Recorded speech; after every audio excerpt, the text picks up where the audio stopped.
আল্লাহকে ভুলে গেছো। বয়স্ক বাবা 60 বছর ধরে সুদ খান, কিস্তি নিতেছেন, বউ বাচ্চার লাইগা মিথ্যা বলে চুরি করে হারাম রোজগার করেন, 30 বছর ধরে ওজনে কম দেন, সুদ খান, কিস্তি নেন, বিবি বাচ্চার জন্য আল্লাহকে ভুলে গেলেন। বেচতে বেচতে নামাজ পড়তে পারেন না, অটো চালাইতে চালাইতে আল্লাহকে সেজদা দিতে সময় নাই, সিএনজি চালাইতে চালাইতে সামান্য 4 বন বেছে নাফরমান, এক ওয়াক্ত নামাজের টাইম নাই। আহা, একটা অটো চালাইতে গিয়ে নামাজের সময় নাই। একজন যুবক, তুমি 365 দিনের একটা বছরে কোনোদিন ফজরের নামাজ পড়লা না। প্রিয় সন্তান আমার, মুসলমান এমন হয়,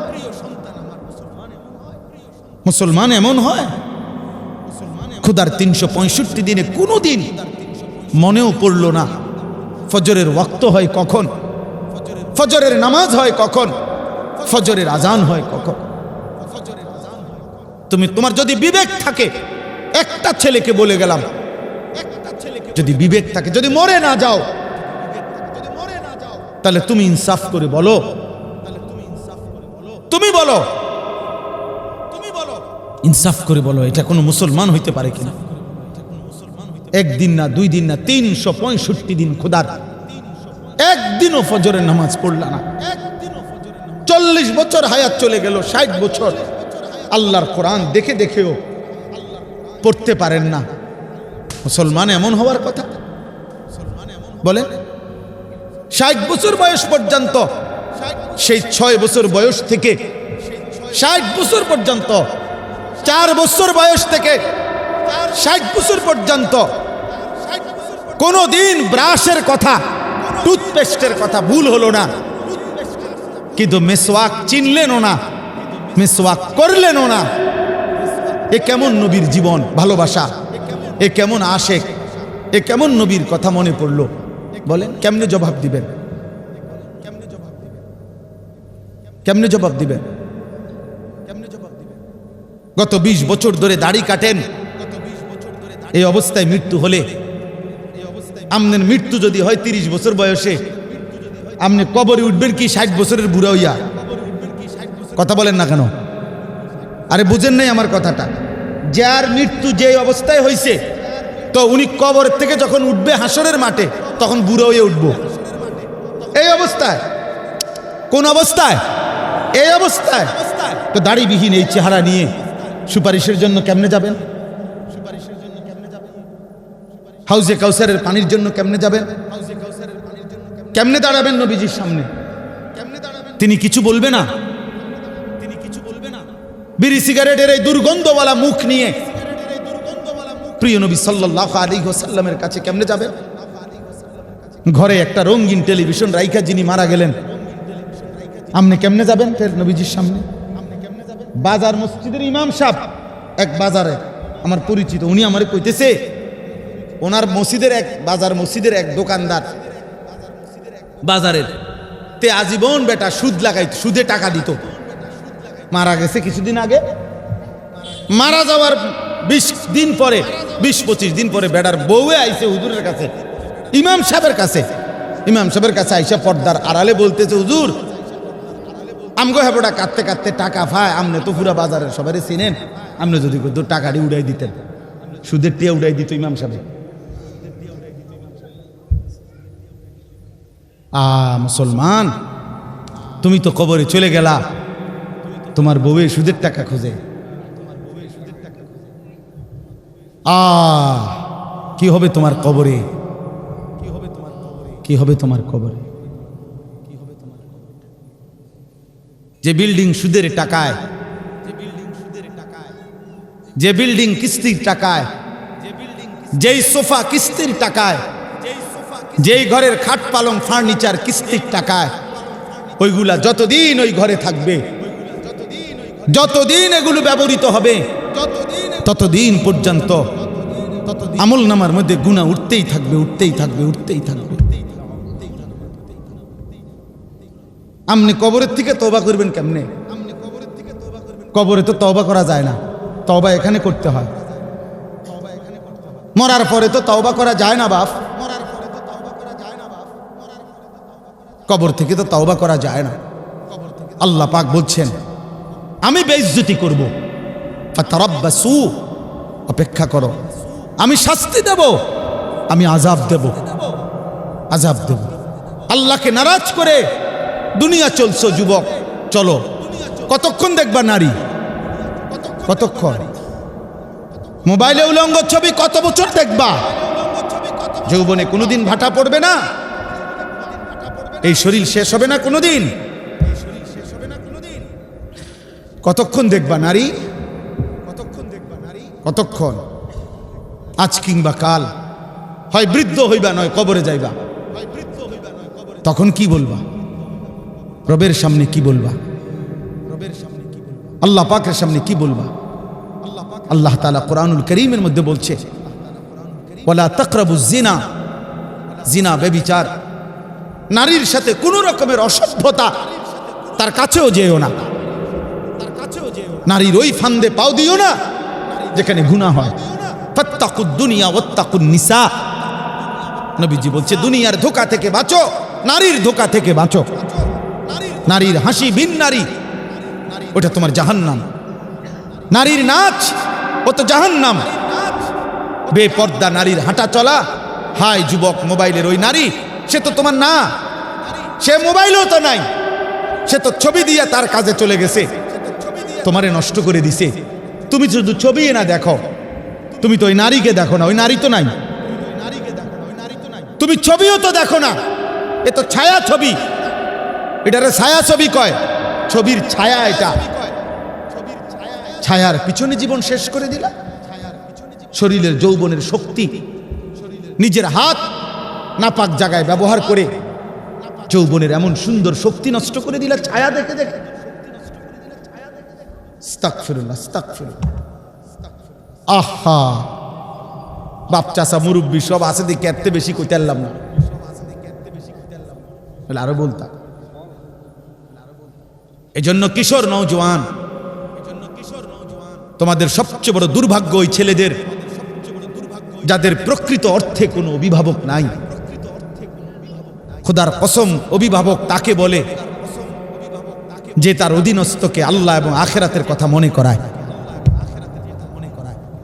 যে তার অধীনস্থকে পরকাল স্মরণ করায়। বিবি বাচ্চাকে, তাকেই মূলত অভিভাবক বলে। এমন অভিভাবক যার কপালে জোটে নাই, সে মূলত লাওয়ারিস, লুবি বাপ। অপেক্ষায় আছে এতে একটু একটু গাছে গোড়া একটু বড় হইলেই এবার তারে দাও, পয়সা কামানিত লাগাই দাও, হয় বিদেশ নয়তো দেশে। নামাজ কিও আমাদের ফুতে যে নামাজ পড়ে না, আও মারতো না চাই, হাতের বিষয়। তার নামাজতে পড়লে পড়বা, আমার দায়িত্ব হলো বিদেশ পাঠান। আমি হুজুর 6 লাখ টাকা জমি বেচা লইছি, 3 লাখ টাকা কিস্তি নিছি, 3 লাখ টাকা তার ফুফাতে হাওলাত লইছি। এমনি এমনি কত কষ্ট হুজুর জানেন না। খাস দোয়া করিয়ে আমি সুদে কিস্তিতে মিলাইয়া 12 লাখ টাকা লইয়া বিদেশ পাঠাইতেছি। আমি খাস করে দোয়া করতাম, হুজুরে দোয়া করতো। ইমাম সাহেব কি দোয়া, ইমাম সাহেব কি দোয়া করতো? আল্লাহ ওনার সুদে বরকত দেন। তো কি দোয়া করবো? এই দোয়া করলে ইমান থাকবে না ইমাম সাহেব। হারামের উপরে দোয়া করলে ইমান থাকে না, বুঝেন নাই কথাটা? তাহলে আমি কি দোয়া করব? এখানে দোয়ার কি আছে? আল্লাহ আমাদেরকে বুঝ দান করেন। একটা ছেলেই বুঝো ভাইয়া, একজন বাবাই বুঝেন আখিরাত নিশ্চিত, কবর নিশ্চিত। রাসূল সাল্লাল্লাহু আলাইহি সাল্লামকে ভালোবাসেন, আর ভালোবাসা মানে সুন্নাত অনুসরণ করা। সুন্নাহ, আমি এই কিতাব আনছি আপনাদের জন্য বিক্রি করতে, আমার এই সাদা গাড়িতে বিক্রি করি, ইচ্ছা করে আনাইছি সিলেট থেকে।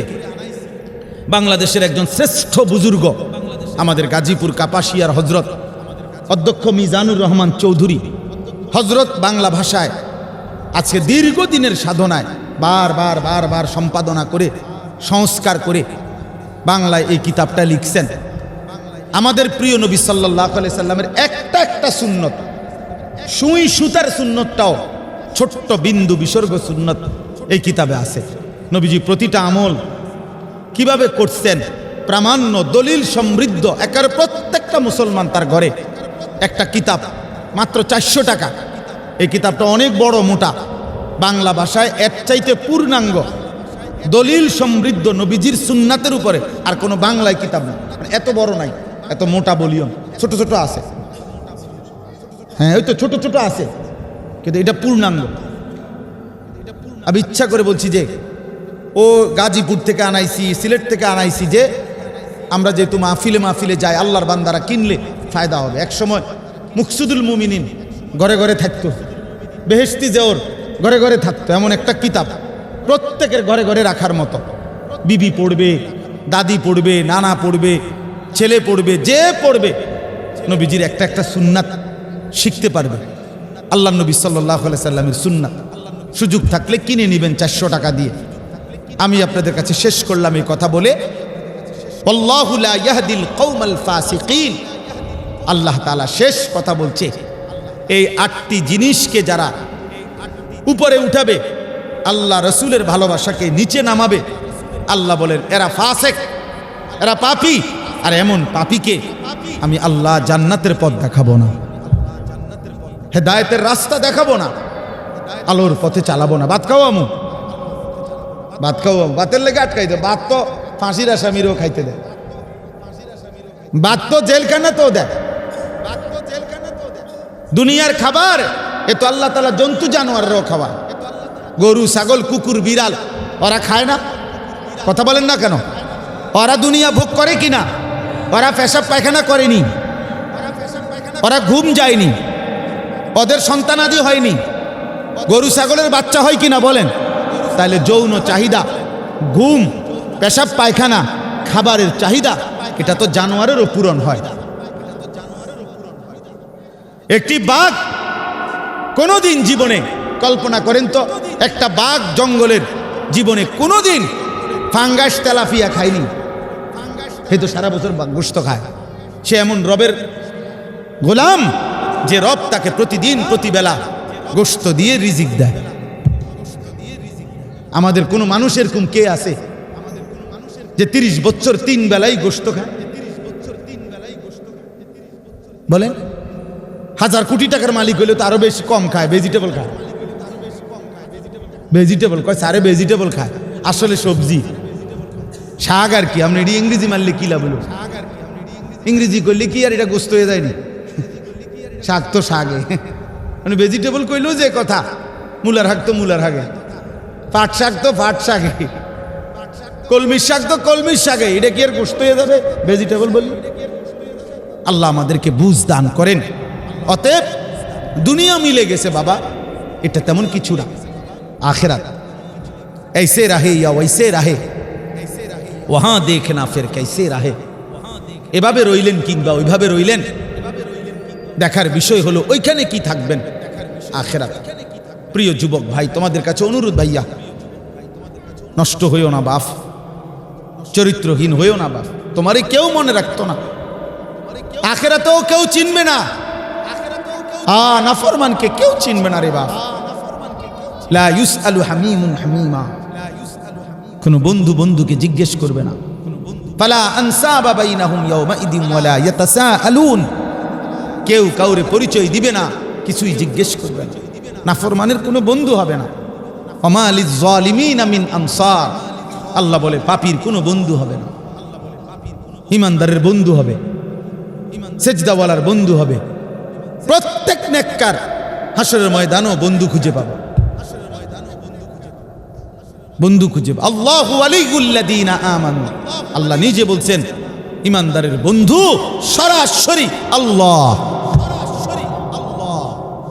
আল্লাহ আমারে পাইবা বান্দা, সেজদা দিও এখন, সেদিন হাসরের মাঠে আমারে পাইবা। আমি নিজেই ডেকে আনবো, আমি আমার আরশের নিচে তোমার ডাইকে আনবো। আল্লাহ আমাদেরকে হেফাজত করেন। যুবক ছেলেরা নামাজ পড়ো, আখলাকের হেফাজত করো। রাত দিন প্রিয় ছেলেরা মোবাইল দেখে, নারী দেখে, অস্থির ছবি দেখে নষ্ট হয়ে, জিনা, ব্যভিচার, অশ্লীলতা, বেহায়াপনা, মদ, জুয়া, অনলাইনে জুয়া খেলা, মোবাইলে জুয়া খেলা।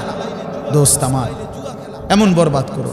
ওই দিন পরশু রাত্রে এক ছেলে, রাতের 2টা 1:30 2টা, আমি মাহফিল থেকে আসতেছি, 2500 নারায়ণগঞ্জ, এমন কান্দা কাঁদছে আমারে জড়ায় ধরে, বলতেছে হুজুর আমার আব্বা অনেক কষ্ট করে আমার একটা ফার্মেসি নিয়ে দিছে, জুয়া খেললা অনলাইনে মোবাইলে বাবার সবটা টাকা শেষ করে ফেলছে। এখন ফকির, গাড়িতে হাঁটতে চলতে সবসময় সারাক্ষণ ব্যস্ততার পরও অসংখ্য কাজ বাকি থেকে যায়। হাদিসের মধ্যে আছে রাসূলুল্লাহ সাল্লাল্লাহু আলাইহি ওয়াসাল্লাম বলছেন, ইয়াতাকারাবুজ জামান, কিয়ামতের পূর্বে সময় খুব কাছাকাছি হয়ে যাবে, মানে তাড়াতাড়ি চলে যাবে। একটা পর্যায়ে 1 বছর 1 মাসের মতো মনে হবে, 1 মাস 1 সপ্তাহের মতো মনে হবে, সপ্তাহ দিনের মতো মনে হবে, 1 দিন 1 মুহূর্তের মতো। তার মানে খুব দ্রুত। কোরআনুল কারীমের মধ্যে আছে, আল্লাহ তাআলা বলছে, ইকতারাবা লিন-নাসি হিসাবুহুম ওয়া হুম ফি গাফলাতিন মুরিদুন। আল্লাহ তাআলা বলে মানুষের হিসাবের সময় তো কাছে গেল, আগায় আসলো, চলে আসলো, অথচ এখনো মানুষ আল্লাহর থেকে বিমুখ হয়ে গাফেল হয়ে আছে, গাফেল হয়ে আছে। 60 হাত লম্বা ছিল আদম আলাইহিস সালাম। মানুষ আল্লাহর কুদরতেই সংক্ষিপ্ত হতে হতে এখন আমরা কতটুকু, এখন আমরা অত্যন্ত দ্রুততম সময়ে কিয়ামতের কাছাকাছি। আমাদের প্রিয় নবী সাল্লাল্লাহু আলাইহি ওয়াসাল্লাম বলছেন, বুইসতু আনা ওয়াসসাআতু কাহাতাইন। নবীজি বলছেন যে আমার এই 2 আঙ্গুলের মাঝে যেমন পাশাপাশি, আমি মুহাম্মদ এবং কিয়ামত এমন পাশাপাশি, কাছাকাছি। এই জন্য সময় কম, হায়াতও কম। নবী সাল্লাল্লাহু আলাইহি ওয়াসাল্লাম বলছেন, আমারু উম্মতি মা বাইনা 60 ওয়া 70। আমার উম্মতের স্বাভাবিক বয়স হবে 60 থেকে 70-এর মাঝে, এর মধ্যেই অধিকাংশ চলে যাবে কবর। এই জন্য দেখবেন প্রত্যেক গ্রামে মহল্লায় বাড়িতে কিশোর নওজোয়ান যুবক, এই বয়সী যদি হয় একটা বাড়িতে 30 জন, তো বয়স্ক মুরব্বী 80 বছর 90 বছর 75 বছর 70 বছর এমন আছে 1 জন বা 2 জন। তাহলে এত ব্যবধান কেন?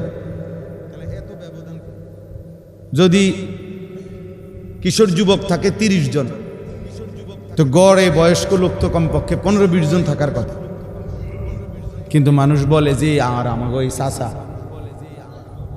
উনি আর বাকি এই দাদা আর রয়েছে আমগো পুরা বাড়িতে মুরব্বীদের মধ্যে, এমন বলে না? এটাই বাস্তবতা, এটাই বাস্তবতা। আমি আপনাদের দেখাই,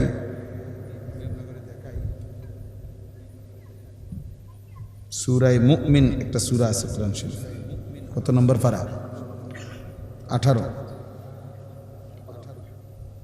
না, এইটা গাফের, যেটা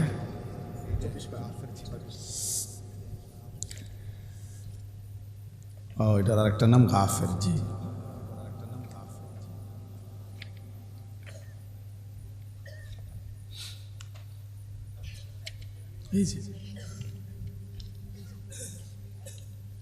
এই দেখেন আমি শোনাচ্ছি আপনাদেরকে। সূরা মুমিন মানে গাফের, এই সূরার মধ্যে আল্লাহ তাআলা বলেন, হুয়াল্লাযী খালাকাকুম মিন তুরাবিন। আল্লাহ তোমাদেরকে সৃষ্টি করেছেন মাটি থেকে, সুম্মা মিন নুতফাতিন, অতঃপর মাটি থেকে খাদ্য ফসল খাবারের আকারে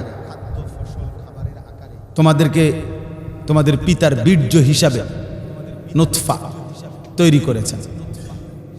সুম্মা মিন আলাকাতিন, তো বীর্যের ফোঁটা থেকে ধীরে ধীরে আল্লাহ তাআলা আরো কতগুলো কাজ করেছেন। গোশতের একটা টুকরা বানিয়েছেন, হাড্ডির একটা খাঁচা বানিয়েছেন, সারা অঙ্গে গোশত পরিমাণ মতো লাগায়া একটা দেহের আকৃতি দিয়েছেন, রূহ ফুঁকে দিয়ে পৃথিবীতে পাঠাইছেন। তো আল্লাহ তাআলা সংক্ষেপ করে ফেলছে কথাটা, বলে বলছেন সুম্মা ইউখরিজুকুম তিফলান, অতঃপর তিনি তোমাদেরকে দুনিয়াতে একটা শিশু হিসাবে পাঠিয়েছেন। সুম্মা লিতাবলুগু আশুদ্দাকুম, অতঃপর তোমাদেরকে তিনি যৌবনে পূর্ণ শক্তিতে পৌঁছিয়ে দিয়েছেন। সুম্মা লিতাকুনু শুয়ুখা, অতঃপর কিছু সময় পরে আবার তোমাদেরকে বৃদ্ধ অবস্থায়, ওই দেখেন ওই অপদার্থ কি করে, বেটা ওঠ এখান থেকে, বেটা যাও, বেটা ওঠো, বেটা এখান থেকে, ফালতু কোথাকার বেটা, ফাজলামি করো এখানে। হ্যাঁ, এটা নির্বাচনী জনসভা, যে তোমার আমার ভোটের দরকার, যে রুমে হোক মানুষ, নিষেধ করা হয় নাই বেটা, বলো এখন ধমকটা শুনলা কেন? খামখেয়ালি অসংখ্য ছেলে পারে এমন অবস্থা যে মানে কোন শক্তি তাকে মোবাইল থেকে বিরত রাখতে, একটা ঘন্টা আত্মহত্যা করবো প্রয়োজন, মরে যাবে, মরে যাবে। আফসোসের বিষয়, আফসোসের বিষয়। আমরা কি এখানে 10 ঘন্টার জন্য বসছি বলেন? তুমি অল্প একটু সময় সবর করো না, না, শয়তান তাকে 1 মিনিট থামতে দিবে। সেদিন এক মাওলানা সাহেব আফসোস করে বলতেছে, দাওরায়ে হাদিসের ছাত্র, বড় মোবাইল ব্যবহার করে দেখে মোবাইলটা তার আটকায় নিছে, বলছে না তোমার মোবাইল দেওয়া হবে না, বাড়ির যাওয়ার সময় তোমারে দেওয়া হবে, এখন তুমি পড়ো।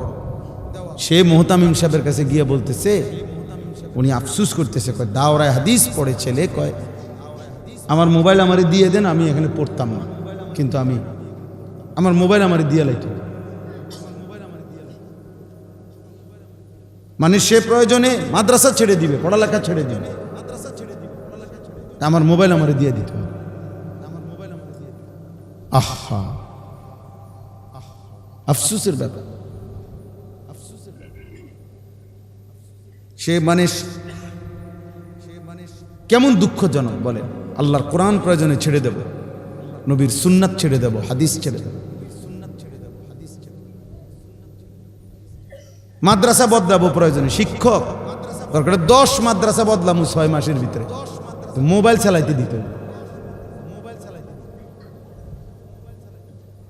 মোবাইল চালাইতে দিতে, নাই তো মাদ্রাসা বদলাইতে থাকবে সে। আফসোসের ব্যাপার ভাইয়া। যদি বলেন খোলামেলা না বললে ভালো হইতো, কোনানে কইতো, আপনারা তো খুঁজেই পাই না। কেউ যদি মনে করেন যে না আলাদা বললে ভালো, আলাদা ফাই কই, আমরা বলতাম, আলাদাও তো খুঁজে পাই না। এই জন্য সবার জন্য কথা ভাই, এটা একটা প্রয়োজন তো অবশ্যই প্রয়োজন থাকতেই পারে। বড় মোবাইল দ্বারা অনেক প্রয়োজনীয় কাজকর্ম বর্তমান সময়ে, বাজার, ব্যবসা, শিক্ষা, পড়ালেখার, চাকরির হাজারো কাজ আছে। হ্যাঁ, অবশ্যই কাজ আছে, যেটা প্রয়োজন, যেখানে যেটুকু সেটা তো প্রয়োজনীয়। প্রয়োজনকে প্রয়োজনের মধ্যে রাখেন, কিন্তু 24 ঘন্টার বিলাসিতা জীবনের একমাত্র সাধনা, সারা দিন রাত এর মধ্যেই চোখ দিয়ে রাখা, এটা কোন ধরনের পাগলামি? এভাবে তো আখেরাত পরে থাক ভাইয়া। আমি তো ধমক দিছি, আজকে তুমগো ছেলে ঘরে ধমক দিবারও কেউ নেই, তোমরা মনে করছো আর কি কেউ বাধা দিচ্ছে না বলে তুমি খুব খুশি? না রে দোস্ত, কসম খোদার, যাকে কেউ টেনে ধরে না, যাকে কেউ ফিরায় না, যারে কেউ আল্লাহর দিকে আনতে চেষ্টা করেও না, ছেড়ে দিছে তারে, কসম খোদার এটা হলো ওই ব্যক্তির উপরে আল্লাহর সবচেয়ে বড় লানত, যে তার কোনো অভিভাবক নেই, তার কপালে এমন কেউ জোটে নাই যে তাকে টেনে ধরবে।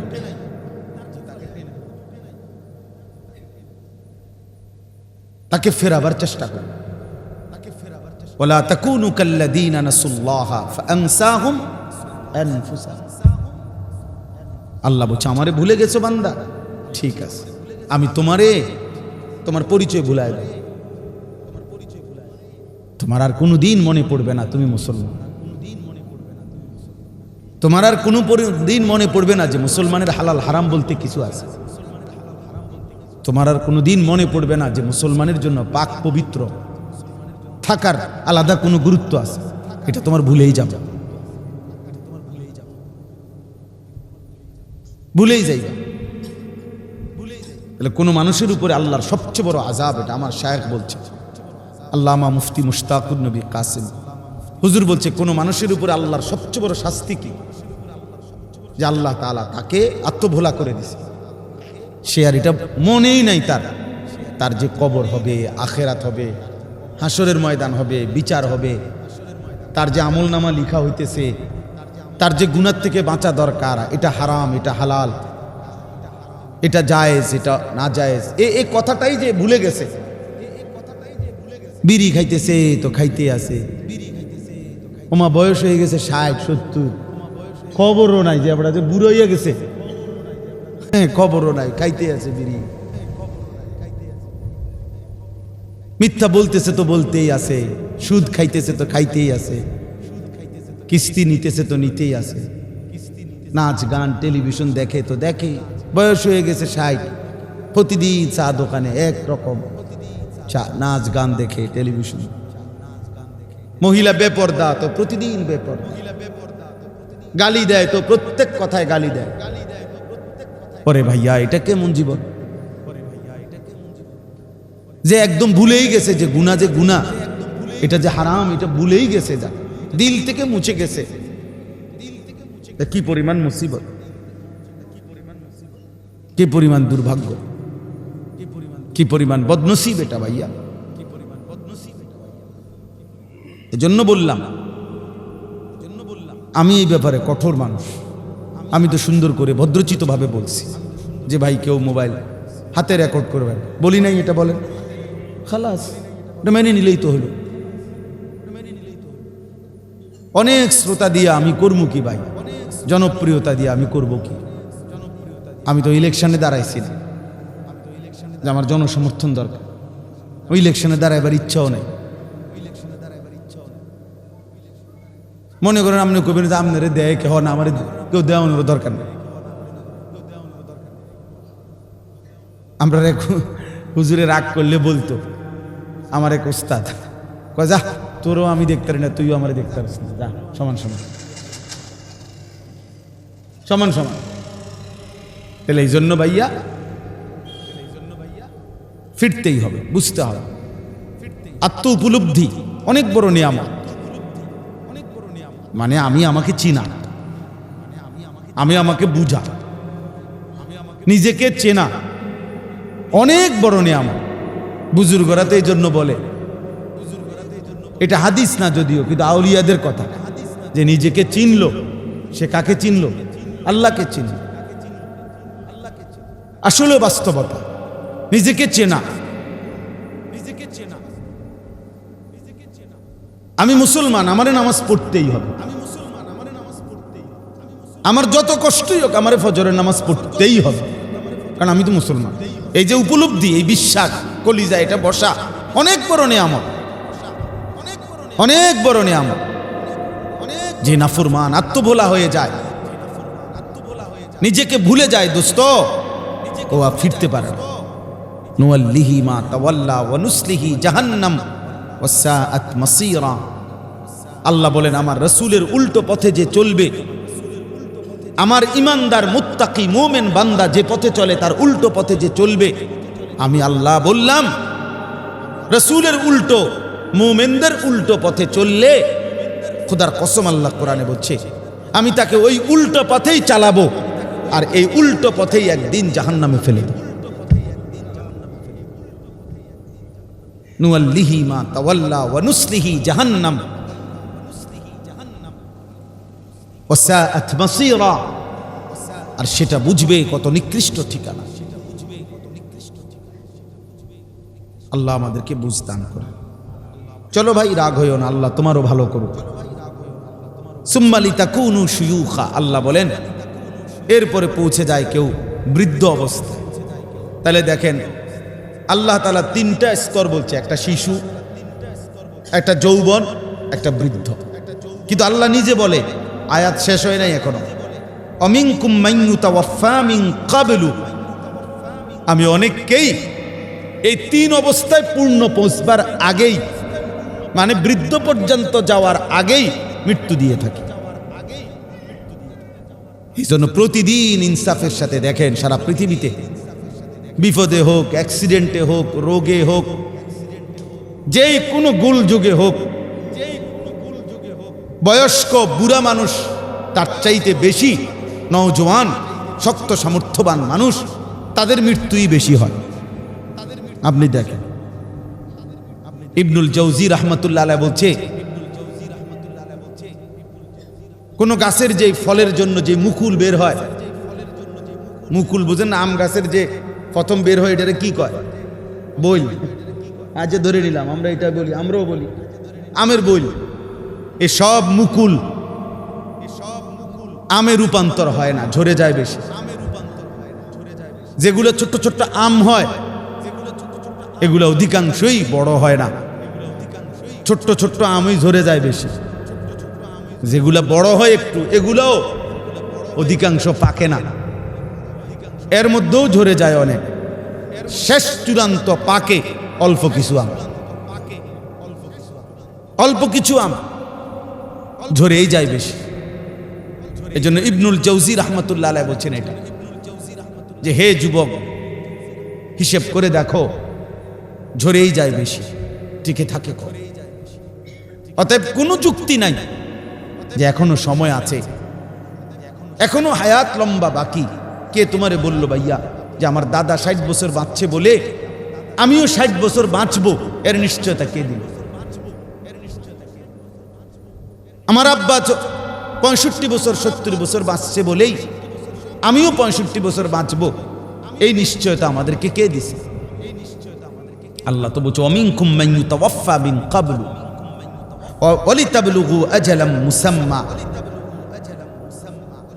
আল্লাহ তাআলা বলেন প্রত্যেকেই, যদি বলেন আগে যাদের মৃত্যু হয়ে যায় তারা অকালে মরে যায়, আল্লাহ বলে না, প্রত্যেকেই পৌঁছে যায় তার জন্য বরাদ্দকৃত নির্দিষ্ট সময়ে।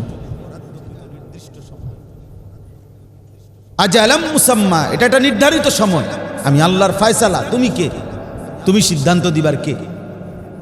উনি 60 বছর বাঁচলে সেটাও আমার ইচ্ছা, এ 6 দিন বাঁচছে এটাও আমার ইচ্ছা।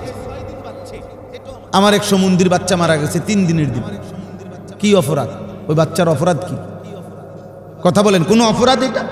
3 দিনের বাচ্চার কোনো অপরাধ এটা? কার ফয়সালা ভাইয়া? মালিকের।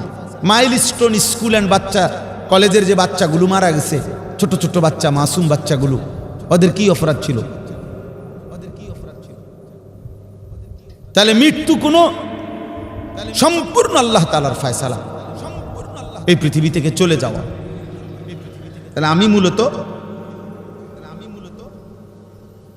এই কথাটা বলতে চাচ্ছিলাম, এই কথাটাই বললাম যে আমরা প্রত্যেকেই এটা হিসাব করা উচিত।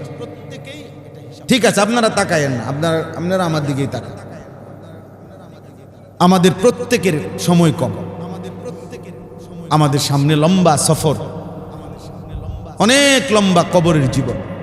ভাইয়া হাদিসের কিতাবে আছে, কোন কোন মুহাদ্দিসিনে কেরাম বলেন সর্বশেষ ইসরাফিল ফু দিলে যে ব্যক্তি কবরে যাবে, হতে পারে তাকেও কবরেই থাকতে হবে 40,000 বছর। আমাদের নবী সাল্লাল্লাহু আলাইহি সাল্লামের জামানায় যারা ছিল, নবীজির হায়াতে, তারা যারা এখন কবরে গেছে, তো বলেন তারা মাটির উপরে ছিল কতদিন, মাটির নিচে আজকে কতদিন? আবু জাহেল মাটির উপরে আসিল নয়তো 60-65 বছর, কিন্তু মাটির নিচে আছে আজকে 1446 বছর। বদরের যুদ্ধের দিন শেষ, মারা গেছে। আর বদরের যুদ্ধ হয়েছে 2য় হিজরিতে, তো 1447 হিজরি না এখন, তো তাহলে কত হইল? 1446। তাহলে আবু জাহেল আমাদের হিসাবেই মাটির নিচে আছে আজকে 1446 বছর, 1450 বছর। তাহলে মাটির উপরে কি এতদিন ছিল? তাহলে তুমি আমি কেমনে হিসাব মিলাইলা? এই ফুর্তি, এই আনন্দ, এই তামাশা, এই নাফরমানি জিন্দেগি, আল্লাহ তাআলার অবাধ্যতা, দুনিয়ার ব্যস্ততা, নামাজ পড়তেও মনে নাই, আল্লাহকে ডাকতেও মনে নাই, একটা সূরা কেরাত দোয়া কালাম শিখবারও টাইম নাই। এ কেমন মুসলমান জাতি আমরা, যে জাতির বৃদ্ধ আল্লাহর কোরআন সহি শুদ্ধ পড়তে পারে না, বাচ্চাও পারে না, নওজোয়ানও পারে না। পারে যারা অল্প সংখ্যক, সারা বাংলাদেশে মাদ্রাসায় পড়ে, জরিফে হলো সর্বোচ্চ 7%, 7% মাত্র।